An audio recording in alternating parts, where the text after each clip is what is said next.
अरे भक्तों, आज माता का पहला नवरात्र है। माता के नवरात्रों में पहले माता का कवच चंडी पाठ पढ़ना बहुत आवश्यक होता है। माता शक्तियां हैं, नवरात्रों में नौ शक्तियों के नाम आते हैं। आज पहले माता शैलपुत्री की कथा है, लेकिन पहले मैं आपको श्री दुर्गा सप्तशती श्री दुर्गा कवच चंडी पाठ सुनाना चाहती हूँ। आशा है आप ध्यान पूर्वक सुनेंगे। ओम नमः चंडिकाय। मार्कंडेय ऋषि बोले, हे पितामह, आप हमें कोई ऐसा परम गुप्त साधन बताइए जिसके द्वारा मनुष्यों की सभी प्रकार से रक्षा हो और अभी तक आपने किसी को बताया भी ना हो। ब्रह्मा बोले, हे विप्रवर, इस प्रकार का साधन तो परम पवित्र एवं परम गुप्त देवी जी का कवच ही है। इससे प्राणी मात्र का कल्याण एवं सब प्रकार की रक्षा होती है। सो सुनिए। देवी जी की 9 मूर्तियों के नाम इस प्रकार हैं। पहली शैलपुत्री, दूसरी ब्रह्मचारिणी, तीसरी चंद्रघटा, चौथी कूसमांडा, पांचवी स्कंद माता, छठी कात्यायनी, सातवीं कालरात्रि, आठवीं महागौरी और नवीं सिद्धिदात्री है। जो मनुष्य अग्नि में जल रहा हो, युद्ध भूमि में शत्रुओं के मध्य फंस गया हो अथवा घोर संकट से ग्रस्त हो, वह मनुष्य भगवती की समान जाए तो उसके घोर से भी घोर संकट नष्ट हो जाते हैं। रण में कोई भी अमंगल नहीं होता, कोई आपत्ति नहीं आती, शोक दुख भय आदि कुछ भी नहीं होता। जो भक्ति भाव से देवी जी का स्मरण करते हैं उनकी सभी प्रकार से उन्नति होती है। हे भगवती, जो भी आपका स्मरण करते हैं निसंशय उनकी आप रक्षा करती हो। प्रेत की सवारी करने वाली चामुंडा देवी हैं। बराही महेश पर, इंद्री हाथी पर, वैष्णवी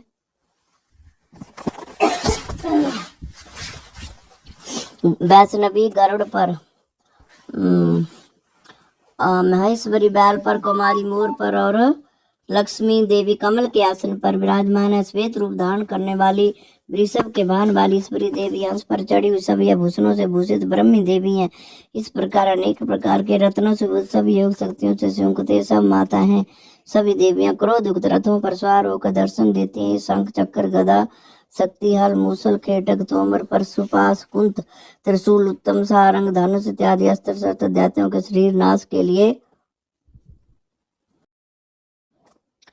के लिए भक्तों को भय देने के लिए देवताओं के लिए धारण करती है। महारौद्री, महाघोर पराक्रम वाली, महाबल तथा महोत्साह वाली, घोर से घोर भय को विनाश कर देने वाली देवी जी, आपको नमस्कार हो। हे देवी, आपके दर्शन करने शत्रुओं के भय को उड़ाने वाली देवी जी, मेरी रक्षा कीजिए। पूर्व दिशा में मेरी रक्षा इंद्री देवी करे, अग्नि कोण में अग्नि देवता, दक्षिण में बराही, नृत्य कोण में खंग धारणी, पश्चिम में वारुणी, वायु कोण में मैं मृग वाणी, उत्तर में कौमारी, ईशान कोण में सूर धारणी, ऊपर ब्राह्मणी एवं नीचे वैष्णवी देवी रक्षा करें। इस प्रकार सब वाहिनी चामुंडा देवी 10 दिशाओं में रक्षा करें। जय मेरे आगे की, विजय मेरे पीछे की, बाई और अजिता दाई और अपराजिता रक्षा करें। उदोतनी मेरी शिखा की, उमा मेरे मस्तक पर विराज कर, मस्तक की मालाधारी भावों के ससवनी भावों के मध्य में त्रिनेत्रा, नासकों की अमघंटा देवी, नेत्रों के मध्य में शंखनी, कानों के द्वार वासनी, कपोलों की कालिका, कानों के मूल देश की सांकरी मेरी रक्षा करे। नासका की सुगंधा, ऊपर होंठों की चर्चिका, नीचे के होंठ की अमृत कला एवं जीवा की सरस्वती देवी रक्षा करें। दांतों की कुमारी, कंठ की चंडिका, गले की चित्रघंटा, तालु प्रदेश की महामाया रक्षा करें। जीव की कामाक्षी, वाणी के सर्वमंगला, ग्रीवा की भद्रकाली, वृष्ट हस्तियों की धनुर्धरी रक्षा करें। कंठ के बाहरी भाग की नीलग्रीवा, कंठ नालिका की नलकुबरी, दोनों कंधों में खंगनी एवं भुजाओं की ब्रजधारणी रक्षा करें। दोनों हाथों की दंडनी, अंगुलियों की अंबिका, नाखनों की सुलेश्वरी, कुक्षी कुलेश्वरी रक्षा करें। स्तनों की महादेवी, मन की शोक विनाशनी, हृदय की ललता देवी, उदर की शूलधारणी रक्षा करें। नाभि की कामनी, गुप्त इंद्रियों की गुहेश्वरी, लिंग की पूत कामनी, गुदा की महा सुभानी रक्षा करें। कटी की भगवती, घुटनों की विंध्यवासिनी, जंघाओं की महाबली देवी रक्षा करें। गुल्फों के नरसिंह, पाम के तलुओं की तेज, अंगुलियों की सिरी देवी और तलुओं की तलवासिनी रक्षा करें। नाखनों की दृष्ट कराली,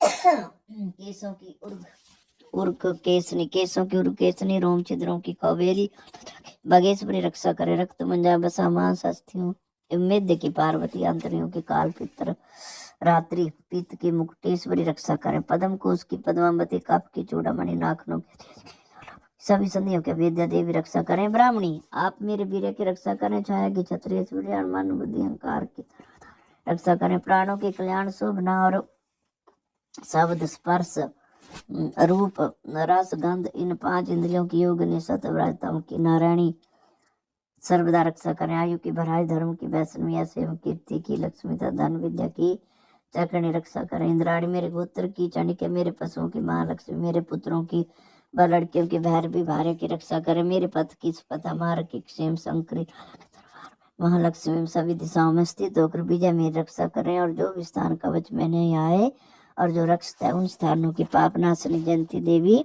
रक्षा करें। मनुष्य यदि अपना मंगल चाहता है तो एक कदम भी बिना कवच के कहीं न जाए। कवच से नित्य रक्षित मनुष्य जहाँ जहाँ भी जाता है वहीं से उस धन की लाभ तथा सभी कामनाओं की सिद्धि प्राप्त होती है।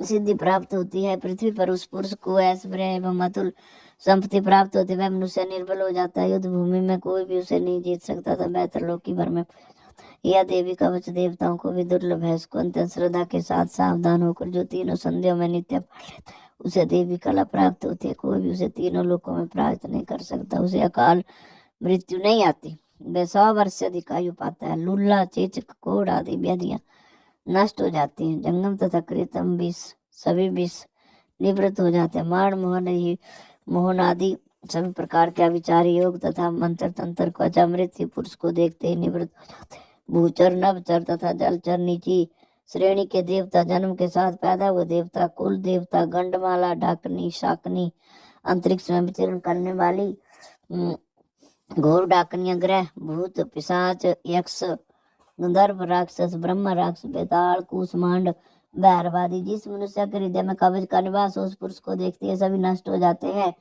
राजमान प्राप्त होता है। यह कवच उसका तेज या और कीर्ति बढ़ा देता है। चंडी पाठ करने वाला पहले कवच का पाठ कर ले। वे जब तक पर्वत वन कारणों के साथ पृथ्वी टिकी हुई है तब तक ऐसे पुरुष की संतति इस पृथ्वी पर टिकी रहती है। कवच के पाठ करने वाले को देहांत होने पर महामाया की कृपा से देव दुर्लभ परम स्थान की प्राप्ति होती है।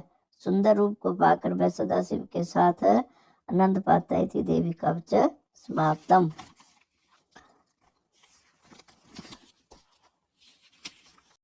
सप्तशती प्रथम अध्याय। प्यारे भक्तों, अब मैं श्री दुर्गा सप्तशती का प्रथम अध्याय सुनाने जा रही हूँ। सर्व मंगल मांगल्ये शिवे सर्वार्थ साधिके शरण्ये त्र्यंबके गौरी नारायणी नमोस्तुते। ब्रह्मा रूपे सदानंदे परमानंद स्वरूपिणी द्रुत सिद्धि प्रदे देवी नारायणी नमोस्तुते नमोस्तुते। शरणागतिना परित्राण पराण्यो सर्वस्य त्रिहरे देवी नारायणी नमोस्तुते नमोस्तुते। महर्षि मार्कंडे बोले, भगवान सूर्य के पुत्र सर्वाणी की उत्पत्ति कथा को मैं विस्तार से कहता हूँ, आप ध्यान से सुनिए। सूर्य की छाया से उत्पन्न सर्वाणी जगजननी महामाया की कृपा से जैसे मनवंतर के अधिपति बने, यह कथा सुनिए। प्राचीन काल में सरोचिस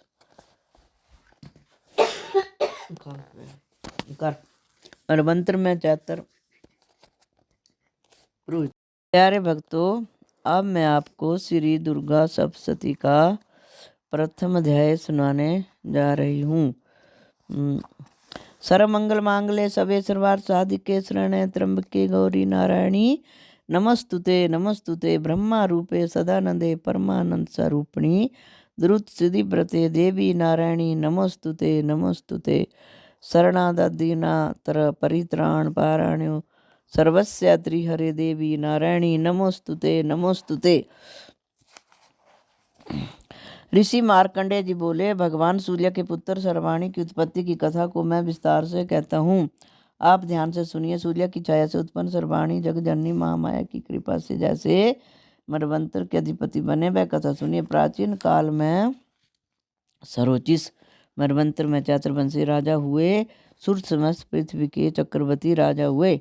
वे प्रजा का अपने पुत्रों की भांति पालन करते थे। अपन राजाओं से राजा सुर्त की शत्रुता हो गई। दुष्ट जन राजा सुर्त से उनका भयंकर युद्ध हुआ और थोड़ी सेना कोस होने से अपन राजाओं ने सुर्त को हरा दिया।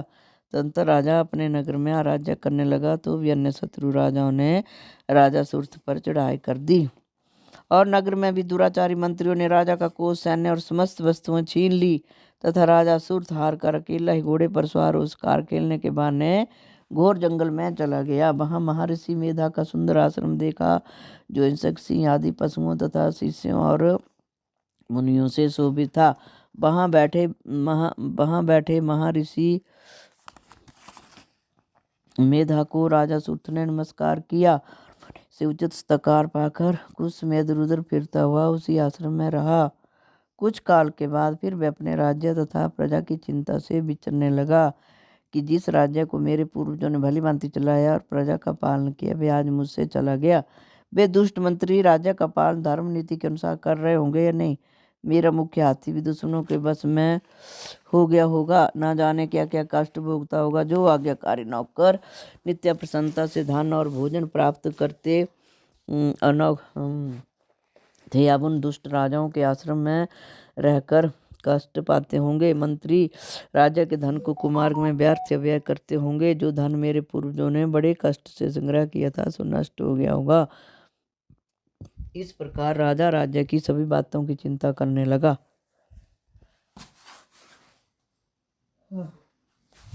कुछ समय पश्चात एक दिन आश्रम के समीप के वैश्य को आते देखा, तो राजा ने उससे पूछा कि अरे भाई, तुम कौन हो और यहाँ क्यों आए हो? तुम्हारा मलिन मुख शोक युक्त क्यों दिखाई देता है? इस प्रकार राजा सूर्य की बातों को सुनकर उस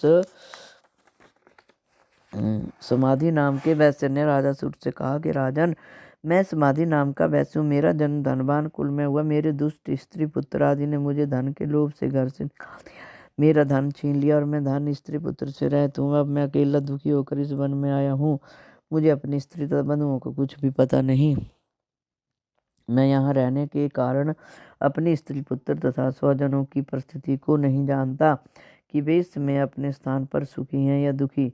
मैं यह भी नहीं जानता कि मेरे पुत्र सदाचारी हैं या व्यभिचारी। राजा बोला, जिन पुत्र स्त्रादि ने तेरे धन की संपत्ति को छीन लिया, फिर उन्हीं के स्नेह में तेरा मन क्यों जाता है? वैसे बोला, आपने मेरे विषय में जो बातें कही वे वास्तव में सत्य हैं, परंतु मैं क्या करूं? मेरे चित्त में कठोरता उत्पन्न नहीं होती। जिन पुत्र आदि ने धन के लोभ में घर से निकाल दिया है, मेरा चित्त फिर भी उन्हीं में सख्त होता है। वे जानते हुए भी मैं अनजान हो रहा हूँ। मेरा मन स्त्री पुत्र आदि असक्त हो रहा है और इसी से उर्घव श्वास चल रहे हैं। मुझे उसका दुख है और मन खीने मैं क्या करूँ? इन स्वजनों के निर्मोही होने पर भी मेरे मन में उनके प्रति प्रेम है। मार्कंडेय ऋषि बोले, हे द्विज श्रेष्ठ, तत्पश्चात राजा सूर्य और समाधि वैश्य दोनों मेधा मुनि के समीप गए और प्रणाम करके बैठकर मेधा ऋषि से कथा प्रसंग करने लगे। राजा बोला, हे भगवान, मैं आपसे एक बात पूछना चाहता हूँ, आप कृपा करके बताओ। महाराज, मेरा मन बस में नहीं है, इससे मुझे दुख है। गए हुए राज्य अन्य सभी स्त्री पुत्र बांधवों के ममता मुझे अब तक बनी हुई है। हे मुनि श्रेष्ठ, यह जानते हुए मेरा स्नेह उनसे अज्ञानियों की भांति विशेष बढ़ता जाता है। समाधि वैश्य को उसके स्त्री पुत्र आदि ने त्याग दिया तथा इसे घर से बाहर निकाल दिया है। यह भी उनमें अत्यंत सख्त रहता है। इस तरह हम दोनों बहुत दुखी हैं। महाभाग, उनके दोषों को जानते हुए हम दोनों का उनके प्रति ममता में सख्त रहता है। इतना ज्ञान होते हुए भी ऐसी ममता क्यों है? हम दोनों को अज्ञानियों की भांति मूढ़ता क्यों उत्पन्न हो रही है? महर्षि मेधा ने कहा, समस्त जंतुओं को जानने योग्य ज्ञान होता है। ये महाभाग, सभी प्राणी पृथक होते हैं। कोई दिन में नहीं देखते, कोई रात्रि में नहीं देखते और कोई दिन रात्रि में समान दृष्टि से देखते हैं। सभी पुरुष ज्ञान उगते हैं, यह सत्य है, इसमें संदेह नहीं है। केवल उनमें ही नहीं, सभी पशु पक्षी मृग आदि में मनुष्य की भांति ज्ञान होता है। यह स्थूल ज्ञान होता है। जैसे मनुष्य में आहार आदि की इच्छा उत्पन्न होती है, वैसे पशु पक्षी आदि में भी आहार, विहार, निद्रा, मैथुन आदि की इच्छा उत्पन्न होती है। ज्ञान होने पर पक्षियों की भांति भूखे होने पर भी ममता बस अपने बच्चों को चोंच में स्नेह से चुग्गा देकर प्रसन्न होते हैं। हे राजन, मनुष्य भी अपने पुत्र पौत्रों के साथ इसी भांति बर्ताव करते हैं। वे पालन पोषण इच्छा से करते हैं कि जब हमारी वृद्ध अवस्था आएगी तब हमारा पालन पोषण भी करेंगे। क्या तुम भी नहीं देखते कि पुत्र आदि उनका भरण पोषण ना भी करें तो भी तो करते हैं, क्योंकि विश्व की स्थिति को रखने वाली महामाया के प्रभाव से वे मोह के गड्ढे में डाल दिए गए हैं। इसमें आश्चर्य नहीं है, क्योंकि यह भगवान की महामाया है। वह भगवत देवी बड़े बड़े ज्ञानियों के चित्त को जबरदस्ती खींच कर मुँह में डाल देती है। इस देवी ने ही चराचर विश्व को उत्पन्न किया और यह देवी प्रसन्न होकर भक्तों को वरदान देती है जिससे मुक्ति मिलती है। वही भक्ति की परम हेतु और सनातनी ब्रह्मा ज्ञान स्वरूपा विद्या है। यह भगवती ही संसारिक बंधुओं की हेतु था। सर्वेश्वरीय राजा बोला, हे भगवान, आप जिसे महामाया कहते हैं वह कौन सी देवी है? यदि वह देवी कैसे उत्पन्न हुई और उसका वह क्या कार्य है, उसका स्वभाव के विषय में मैं सुनना चाहता हूँ। सो आप सभी वृत्तांत मुझे सुनाइए। ऋषि ने कहा, वह देवी नित्य है और सब चराचर में व्याप्त है, तथापि उसकी उत्पत्ति अनेक भांति से है। उस कथा को तुम मुझसे सुनो। यह भगवती देवताओं की कार्य सिद्धि को उत्पन्न होती है और अजन्मा उत्पन्न कराती है। जब भगवान विष्णु संपूर्ण विश्व को त्याग अंत में जल ही जल करके योग निद्रा में शेष सैया पर शयन कर रहे थे, उस समय यह विख्यात मधु और कैटभ नाम के दो घोर असुर भगवान विष्णु के कान के मैल से पैदा होकर ब्रह्मा जी को मारने को तैयार हुए। ब्रह्मा जी विष्णु भगवान के नाभि कमल पर स्थित थे। उन दोनों भयंकर असुरों को मारने को आता देखकर और भगवान विष्णु को सोता हुआ देखकर ब्रह्मा जी योग निद्रा की प्रशांत एकाग्र मन से स्तुति करने लगे, जिससे कि भगवान विष्णु के नेत्रों से भगवती योग माया अपना प्रभाव हटा ले और भगवान जाग पड़े। वह योग माया विश्वेश्वरी जगत माता स्थिति संहार करने वाली भगवान विष्णु की अतुल तेज वाली निद्रा स्वरूप अनुपम शक्ति है। ब्रह्मा जी बोले, हे महामाया, तुम स्वाहा देवताओं को पालने वाली हो, तुम सबधा पितृश्वरों का पोषण करने वाली हो, तुम ही बसटकार स्वर इंद्र को यज्ञ का हिस्सा पहुँचाने वाली हो। अमृत भी तुम ही हो, अक्षरों में वो मात्रा तुम हो तथा नित्यादि मात्रा व्यंजन भी तुम ही हो। हे देवी, तुम ही संध्या सवित्री और संसार की जननी हो। हे मातेश्वरी, विश्व को उत्पन्न पालन और संहार करने वाले आप ही हो। रचना काल में सृष्टि रूप तथा पालन काल में संहार स्थिति स्वरूप आप ही हो। आप महाविद्या, महामाया, महामेधा, महास्मृति, महामोह, महादेवी, महाश्री हो। आप ही समस्त चराचर के तीनों गुणों सत्व रजतम को उत्पन्न करने वाली प्रकृति हो। आपकी काल रात्रि प्रलय स्वरूप महारात्रि तथा दारुण मोह रात्रि हो। आप ही बीसवरी और बुद्धि का बोध स्वरूपा हो। लज्जा पुष्टि तुष्टि और हे मातेश्वरी, आप खड़ग शूल घोर गदा चक्कर शंख धनुष बाण भुसुंडी परिघ आदि शस्त्रों को धारण करने वाली हो। हे देवी, आप ही सौम्यता हो तथा संसार में आप अति सुंदर हो। पर और अपरों में श्रेष्ठ आप ही परमेश्वरी हो। या अखिलित आत्मा के साथ और असाध जो कुछ है उन सब की शक्ति आप ही हो। मैं आपकी कैसे प्रार्थना करूं जो इस विश्व की रचना पालन और सहार करते हैं। भगवान विष्णु को आपने अपनी निद्रा के बस में कर लिया है। फिर भला बताइए, और कौन आपकी प्रार्थना करने में समर्थ है? जबकि आपने भगवान विष्णु ईशान शंकर तथा मुझसे शरीर ग्रहण कर लिया है, आप तो अपने प्रभाव से स्वयं प्रशंसित हो। मधु और कैटभ नाम के इन महान दुष्टों को आप मोह लीजिए और विश्वपति भगवान अच्युत हो जगाइए। इन दोनों महासुरों का संहार करने के लिए भगवान को बुद्धि दीजिए। ऋषि बोले, इस प्रकार जब ब्रह्मा जी ने मधु और कैटभ महासुरों के संहार के लिए तब भगवान विष्णु को जगाने के लिए तामसी देवी की प्रार्थना की, तो उसी समय भगवान विष्णु के नयन, मुख, नाक, भुजा, हृदय और वक्ष स्थल से निकलकर अव्यक्त योग माया उपस्थित हो गई और योग निद्रा से भगवान जनार्दन जाग पड़े। तदंतर भगवान विष्णु ने उन पराक्रमी वीर्यवान मधु और कैटभ असुरों को देखा। ब्रह्मा जी को खाने के लिए जिनकी आंखें लाल हो रही थी, तब भगवान विष्णु ने शेष सैया से उठकर उन असुरों से 5000 वर्ष तक बाहुयुद्ध किया। अति बलशाली महान दोनों असुरों को महामाया ने मोहित कर रखा था। तब दुष्टों ने भगवान से कहा कि आप हमसे वरदान मांगो। भगवान ने कहा, यदि तुम मुझ पर प्रसन्न हो तो मेरे हाथ से तुम्हारी मृत्यु हो। मैं तो केवल यही वर चाहता हूँ। ऋषि ने कहा, इस भांति जब भगवान ने उनसे वरदान ले लिया तो भगवान से कहने लगे कि हमें सर्वत्र जल ही जल दिखाई देते, इसलिए भगवान हमारा वध उस स्थान पर कीजिए जहाँ पर पृथ्वी पर पानी न हो। ऋषि मेधा ने कहा था, भगवान विष्णु ने शंख चक्कर गदा धारण किया और उनसे तथास्तु कह दोनों के सिर अपनी जांघों पर रखकर चक्कर से काट दिए। इस प्रकार यह महामाया देवी श्री ब्रह्मा जी की प्रार्थना करने पर स्वयं उत्पन्न हुई है। राजन, मैं अब इसके प्रभाव को बताता हूँ, आप ध्यान से सुनिए। अब श्री दुर्गा सप्तशती का पहला अध्याय समाप्त हुआ। प्यारे भक्तों, कल मैं आपको दूसरा अध्याय सुनाऊंगी, लेकिन इससे पहले आप शैलपुत्री की थोड़ी सी कथा संक्षेप में और सुनिए।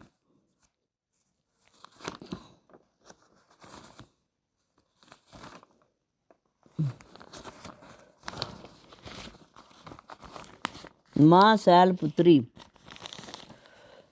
दुर्गा को सर्वप्रथम शैलपुत्री के रूप में पूजा जाता है। हिमालय के घर पर पुत्री के रूप में जन्म लेने के कारण इनका नामकरण शैलपुत्री के रूप में हुआ। माँ शैलपुत्री का पूजन जीवन में सफलता के उच्चतम स्तरों को पाने के लिए किया जाता है। जीवन के प्रत्येक क्षेत्र में सफलता के लिए सर्वोच्च शिखर पर पहुंचने की शक्ति पर्वत कुमारी माँ शैलपुत्री प्रदान करती है। शैल पर्वत की चोटी ही शिखर है। चैतन्य का सर्वोच्च शिखर माँ शैलपुत्री की आराधना से भक्तों को प्राप्त होता है, जिससे शरीर में स्थित कुंडलिनी शक्ति जागृत होकर रोग शोक रूपी दैत्यों का विनाश करती है। इनके हाथ में त्रिशूल तथा दूसरे हाथ में कमल फूल रहता है। इनका वाहन वृषभ अर्थात बैल है। माँ का यह स्वरूप लावण्यमय एवं अति रूपवान है। भगवान शंकर की भक्ति माँ के इस स्वरूप का निवास भी पर्वतों पर है। पुस्तकों में इनका स्थान प्रत्येक वाणी में नाभि चक्र से नीचे स्थित मूलाधार चक्र को बताया जाता है। यही वह स्थान है जहाँ आंधर शक्ति कुंडलिनी के रूप में रहती है। इसी नवरात्रि के पहले दिन देवी की उपासना के लिए अपने मन को मूलाधार चक्र में स्थित करना चाहिए। इसी स्थान से योग साधना का प्रारंभ होता है। माँ का तेज रूप धारण साधक को साधना में लीन होने की शक्ति, साहस एवं बल प्रदान करता है। साथ ही आरोग्य प्रदान माँ भी देता है। माँ के इस स्वरूप को सफ़ेद एवं लाल रंग की वस्तुएं बहुत पसंद हैं। इसलिए नवरात्र के पहले दिन इस स्वरूप के लिए सफ़ेद या लाल रंग के पुष्प अर्पित कर सिंदूर लगाएं। गाय के दूध से बने पकवान और मिठाई का भोग लगाएं। ऐसे में माँ खुश होकर भक्तों की मनोकामना को पूर्ण करती है। साथ ही भगत के घर की दरिद्रता को दूर करके उसके घर के सभी सदस्यों को रोग मुक्त करती हैं। शैलपुत्री देवी प्रथम दुर्गा है। ओम देवी शैलपुत्राय नमः। प्रिय भक्तों, मैं कमला चंदेल आपको अब शैलपुत्री की कथा सुना बैठी और कल के लिए माँ ब्रह्मचारिणी की कथा सुनाऊंगी। अगर आपको मेरी ये वीडियो पसंद आई हो तो कृपया इसको लाइक कीजिए और मेरे चैनल को सब्सक्राइब कीजिए। धन्यवाद।